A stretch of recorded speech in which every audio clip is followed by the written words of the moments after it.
ప్రియమైన కుటుంబం, ప్రియమైన మిత్రులారా, సోదరులారా మరియు సోదరీమణులారా, పిల్లలారా మరియు యువకులారా, నేను మార్సెలినా హోరో. ఈ రోజు నవంబర్ మొదటి రోజు, 2025 నవంబర్ నెల. ఇది నేడు రూపాంతరాల ప్రార్థన. దీని కోసం ప్రభువు యొక్క అభ్యర్థనను మేము ఎప్పుడూ అంగీకరించము. కార్తీక మాసంలోని శరదృతువు రోజున ఏమి చేసినా, మేము యేసు శిలువ విజయం కోసం మాస్కు వెళ్తాము మరియు మీకు స్వర్గంపై శక్తిని ఇవ్వడానికి మాతో చేరతాము. ప్రతి నవంబర్ 2వ తేదీన నా దివంగతుడికి, భర్త అపోస్తలుడైన హరున్ టోప్నో 87వ జన్మదినోత్సవం మరియు క్రైస్తవ మతాలన్నింటినీ ఆత్మ మరియు సాధువుకు విందు. ప్రతి నవంబర్ 12న నా పెద్ద మనవడు అరుణ్ పిఎస్ మార్కి 25వ జన్మదిన రజతోత్సవ వార్షికోత్సవ వేడుక. పండిత్ జవహరలాల్ నెహ్రూ జన్మదినోత్సవం ప్రత్యేకం. పాఠశాలకు వెళ్ళని మరియు పెద్దల వేదిక కార్యక్రమానికి మాత్రమే పనిచేసే పిల్లలకు. ప్రతి నవంబర్ 20న దివంగత అల్లుడు అపోస్తలుడైన పిఎస్ జోచిమ్ మార్కి మనవడు మరియు కుమార్తె జీవించి ఉన్నట్లు నటించడానికి 6వ వర్ధంతి వేడుక. మరియు క్రీస్తు రాజు పండుగ ప్రతి సంవత్సరం 4వ ఆదివారం జరుపుకుంటారు. మరియు ఈ కార్యక్రమం ఎప్పుడు చేర్చబడుతుంది? మొదటి బైబిల్ వచనం, ప్రసంగి 11వ అధ్యాయం 10వ వచనం.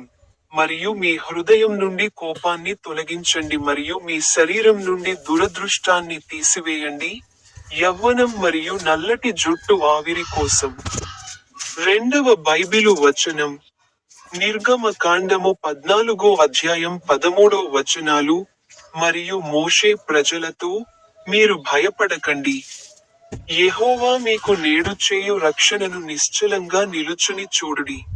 నేడు మీరు చూచు ఐగుప్తీయులను మీరు శాశ్వతంగా మరలా చూడరు.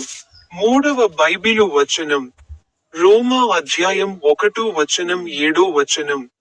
రోమాలో దేవునికి ప్రియమైన వారైన, పరిశుద్ధులు అని పిలువబడిన వారందరికీ, మన తండ్రి అయిన దేవుని నుండి మరియు ప్రభువైన యేసుక్రీస్తు నుండి మీకు కృపయు సమాధానమును కలుగునుగాక. చివరి బైబిలు వచనం, సెయింట్ మత్తయి సువార్త అధ్యాయం 10వ వచనం 28వ వచనం. శరీరాన్ని చంపి ఆత్మను చంపలేని వారికి భయపడకండి. బదులుగా, ఆత్మను శరీరాన్ని గెహెన్నాలో నాశనం చేయగల వ్యక్తికి భయపడండి. మనం ప్రార్థిద్దాం. ఓ సకల సాధువులారా, ఓ పోప్ లియో 14, ఓ ఆర్చ్ బిషప్ విన్సెంట్ ఐండ్. ఈ రోజు నవంబర్, ఇది 2025 సంవత్సరంలో 11వ నెల. శాంతి దేవుడు, అహింసాయుతుడైన యేసు మరియు ప్రేమ యొక్క పరిశుద్ధాత్మ నామంలో. స్వాగతం. ఒక క్షణం తీసుకుని మన చుట్టూ ఉన్నవారి వైపు తిరిగి మనల్ని మనం పరిచయం చేసుకోవడం ద్వారా ప్రారంభిద్దాం. చివరి ఆశీర్వాదం, ప్రభువు మీ హృదయం నుండి ప్రతి భయాన్ని మరియు చింతను తొలగించుగాక. ఆయన కృప మరియు శాంతి మీ ఆత్మను నింపుగాక. మీరు మోషే వలె విశ్వాసంలో స్థిరంగా నిలబడాలి, మరియు మీ ఆత్మ దేవుని శాశ్వత ప్రేమలో ధైర్యాన్ని పొందాలి. ఆమెన్. నా యూట్యూబ్ ఛానల్ ని చూడటం మర్చిపోవద్దు.